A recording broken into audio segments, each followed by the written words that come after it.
Well, we're here today in Protect America Month, and the whole purpose is for me to kind of bring my experience on the battlefield here to Washington, D.C. I served in Operation Desert Shield, Desert Storm, Iraqi Freedom, and also I spent 2.5 years in Afghanistan, wrapping that up back in November of 2007, working with the Afghan military down in Kandahar. And I have titled what I want to present to you all today as the 21st Century Battlefield. Because I think as you look at the paradigm of battle and combat operations today, it is totally different from what I experienced back in 1982 when I was commissioned as a young lieutenant, and it was very simple.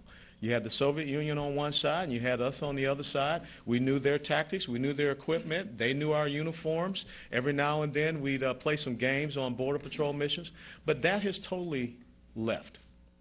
And so how does the United States of America, if we're going to be successful in protecting this country, how do we quickly adapt and understand this new battlefield and be prepared to go out there and have success and victory?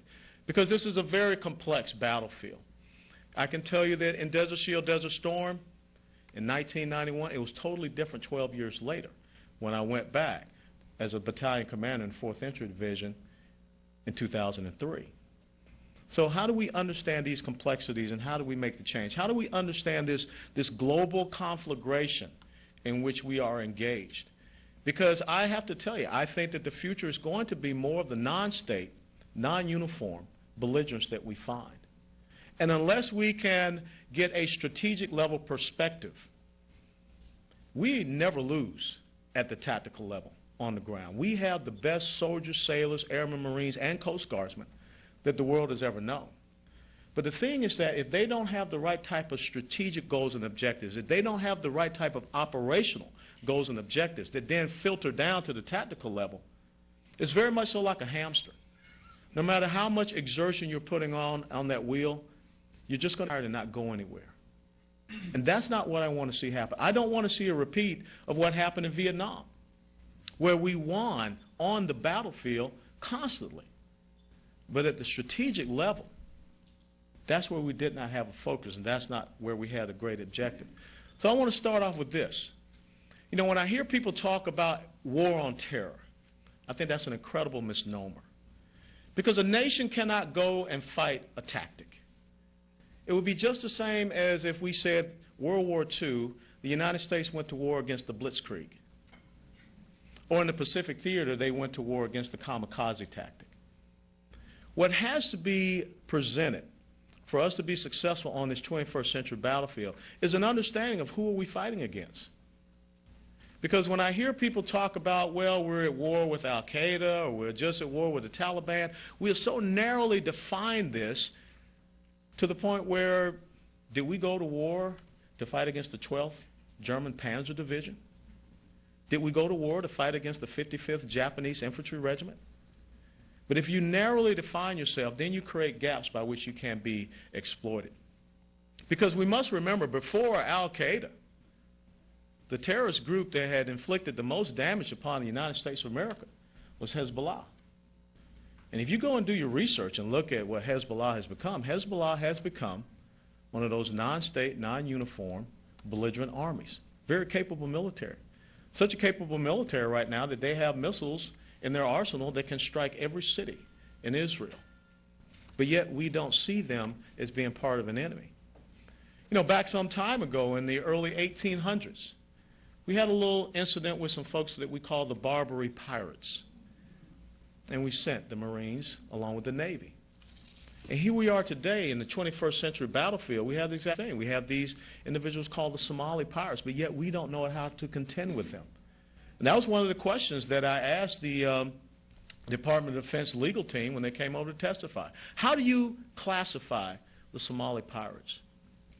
Are they just criminals that when they kill Americans, as we know they did with those 4 individuals who were on a U.S. flag commercial vessel, their own private vessel, then we give them constitutional rights and we bring them back here to this country? Or do we really see them as part of the 21st century battlefield? Do we really see them as part of an Islamic terrorist enemy? That is what we must come to understand and must come to contend with. Because if we don't have strategic level objectives to fight against this enemy, if we don't clearly identify who he is, then you are going to cause so much confusion for the men and women on the ground who are trying to go into these theaters of operation and fight and be successful. I'll ask you a question. When was the last time you heard anyone over the past 10 or so years say, these are our strategic objectives as we prosecute this current war? Hadn't heard it. That's what's missing. These are the 4 strategic objectives we should have. First of all, you got to deny this enemy sanctuary. See, the number one asset that our military has is its strategic mobility.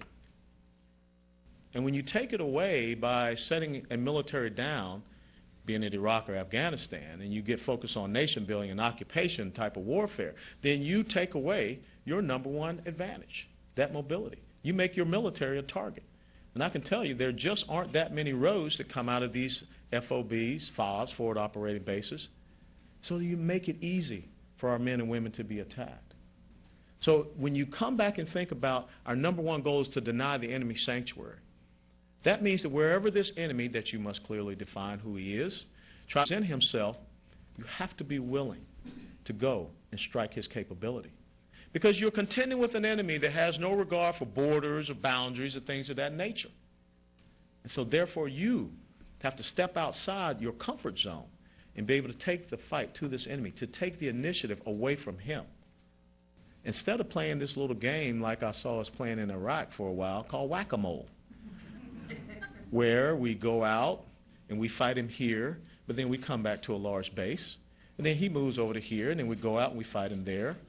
If you go back and you study what Alexander the Great did in Afghanistan with his operations, when he took the large Macedonian phalanx and he split it up into smaller detachments, and they got out and they took the sanctuary away from the enemy.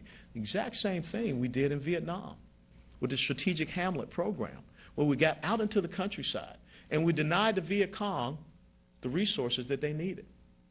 But when we pulled back and stopped the Strategic Hamlet program and got mired down in these large bases,